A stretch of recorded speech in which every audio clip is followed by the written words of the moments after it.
Баць, гэта называецца манга. Гэта тыпу анімэ, толькі кніжка. Чаму старонкі зліпліся?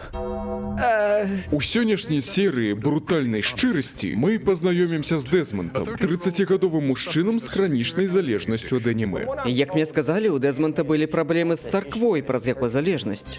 Не існуе нікога больш магутнага за Езуса. Але Гоку ён ніколі не пераможа.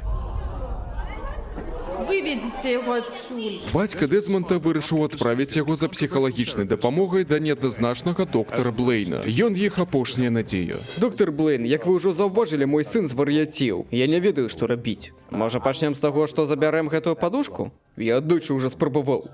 Але калі я яе ўзяў, яна была цвёрдая, як камень. Думаю, варта праверыць камп'ютар Дэзмонта.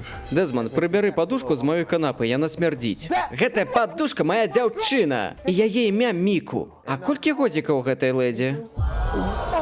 Ды ніколькі? Гэта ж проста падушка. Ах, вось цяпер яна ўжо падушка. Можа, раскажаш пра гэта нашым спецыяльным гасцям з дэпартаменту паліцыі?